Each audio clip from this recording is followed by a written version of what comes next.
Okay guys, I have another handbag here to feature, and this is a Fendi handbag. Although it doesn't scream of the FF or the Fendi pattern, this is unmistakably, well, if you know what I mean, if you're into handbags, that you could spot a Fendi handbag from a mile away because of the gold accent or hardware. So this is a huge handbag. This is a vertical tote bag, and the pattern is leopard or animal pattern. And yeah, I'm very impressed with this handbag because it's almost perfect except for some creasing at the bottom, which can be corrected somehow. All you have to do is to stuff it to regain its shape. The problem with tote bags like this, it's a huge one, is that it's hard to store it.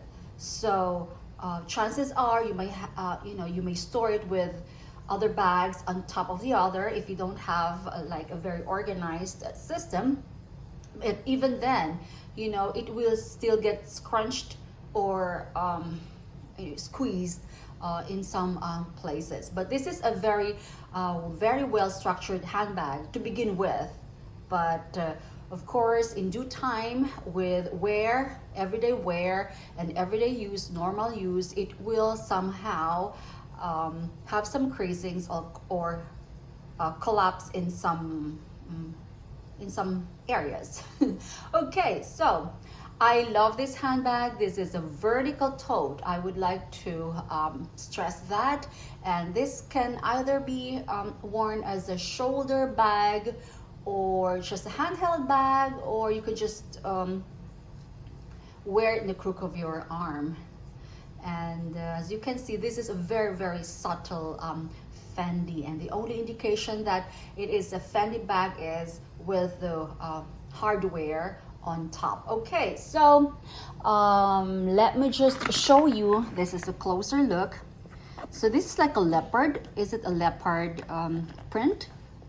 But it does look like paw footprints to me, and sometimes well, it does look like flower here, but just in black. But of course, this is still an animal print, so I would say leopard print. Okay, so the front and back, they're exactly the same, and so are the sides. There's not much going on in there.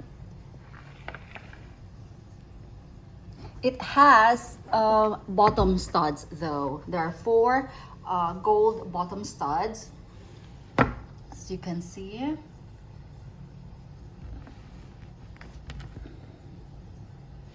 And each bottom stud, this is already worn out. It has already lost a bit of its gold or metal finish. I have yet to try that gold coating or finish that you can buy from Amazon. I have yet to try that, but my bags don't stay here long enough with me, especially the designer ones, because I would consign or sell them myself. Okay, but the tote bag, especially the vertical tote bag, is actually one of my ideal bags. My Etro bag until now is one of my favorite, if not my favorite, handbags because of its ease and durability, and it can all fit. It's just really good because I have problems with crossbody bags. I don't wear crossbody bags that often. In fact, I have never worn crossbody bags before, and then lately I've been wearing them, but still it's not comfy for me. It's not very ladylike. Okay, so oh jeez, I had a box behind this, so just so it would stand. Okay, so look at this. The handle is like what is this? It's leather, but it's like in an animal. it's not patent leather. It's just it's just a little glossy. And as you can see that's the FF, that's the FF Fendi logo or plaque. No, not plaque. What I must say, hardware. Okay, so yeah. Now this has, as any other Fendi pattern, as with any other Fendi pattern, they would have like little FFs here and there, little FFs, intermittent Fs. Okay, there you go. And then I had to put a puzzle there. Okay, so this handbag is ranging between $500 to $1,000, or well, if you're gonna get this new, it's really expensive. But if you get it used, then yeah. But the Fendis that I have been seeing online, especially on eBay, especially on this one, it's like $800 to $900, and they come from Japan. And then, of course, look at the. It has a magnetic top closure. It says Fendi here, if you can see that. Now, the interior of this bag is like, I have seen some Fendi handbags online that have been imitating, well, there are replica bags out there that imitate this kind of lining. So you just have to be careful. Because with all the many Fendi handbags that I have owned, I still get duped sometimes. But this one, the fake handbag would have a very thin, almost like tearing out, very thin gold lining like this.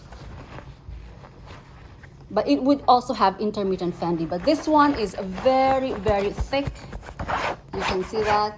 Very thick and almost indestructible, because I've had a lot of Fendis that just get torn at the base or the bottom inside.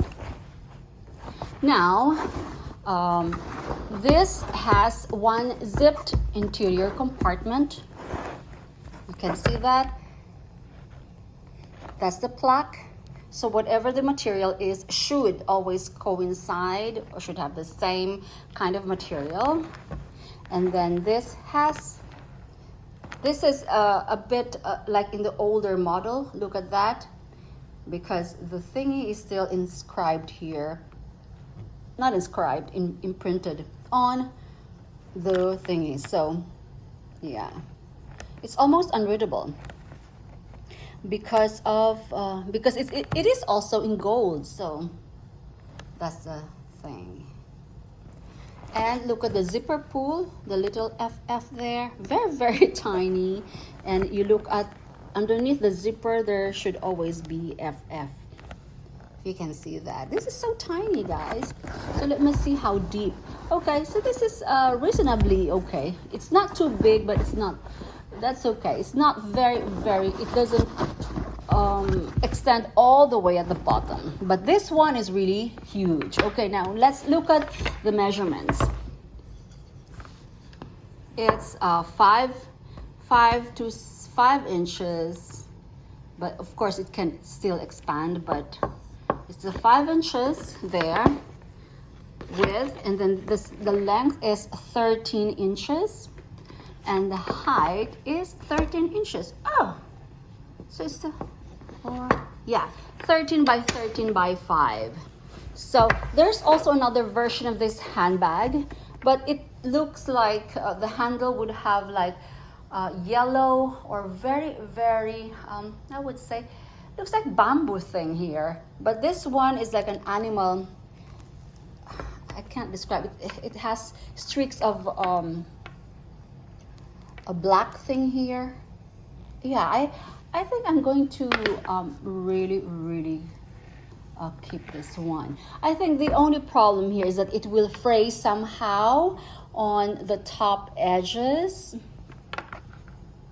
Okay guys, I've made a mistake on my other handbag because I removed the tip here, the top stitching. I removed it in one of the handbags that I just featured last week.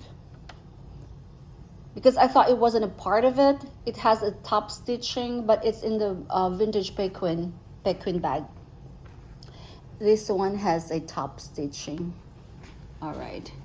I don't know why I removed it. What was I thinking? I had to use the very, very tiny, sharp scissors. Yes. So yeah, I love vertical tote bags. It's just really, really ideal. And this is, I'm sorry about that. This is one of my favorite handbags, guys. This is an Etro paisley handbag. And this has been with me for I think 3 years, and I just love it. It's indestructible. Rain or shine, I've been traveling with it, and hardly any damage at all. So this is a vertical tote bag that I'm talking about, but this one has a lot of compartments.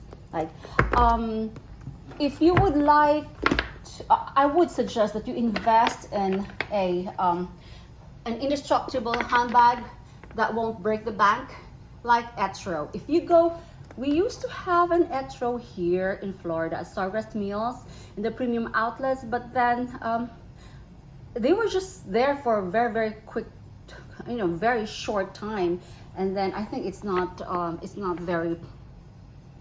I think we still do. I haven't been to Sawgrass Mills for like a month or two. Okay, so yeah, but these handbags would be like $500 or $600. But if you can get them online, this is really, really nice. I just love that E there. And this is one of the toughest. This is coated canvas, guys. But compared to that of Fendi or Louis Vuitton, this is tougher. I've never had problems with this. And I just throw it anywhere else, even inside the car, at the floor, on the floor, and things like that. And this doesn't have any damage at all. I think the only thing is the little scuffing here that you can just retouch every now and then. So I'm really, really, and this is a very thick pebble leather lining. It's really, really nice. That just beats the interior for me compared to the Louis Vuitton and the Gucci's and any other high-end bags. The most sensitive, I guess, lining I've ever had so far would be the Fendi's. The Fendi's would have the very, very sensitive lining. And yeah, of course, the Chanel's, but now they do have, and look at that. It has a really, really nice sealant here, so it won't fray at all. I love this handbag, guys. Okay, so there you go. This is a nice break from the Zucca pattern. I have been featuring Zucca and the Zucchino patterns and all other the Pequin patterns. So I think I have the most Fendi handbag review online. So you may wanna, if you're into handbags, my channel started off as a handbag, yeah, just handbag collection and handbag review, because I really love handbags, but I only keep the ones that I like and that are functional, and I try to yeah, I sell or consign things that I don't like. So there you go, guys. Okay, bye.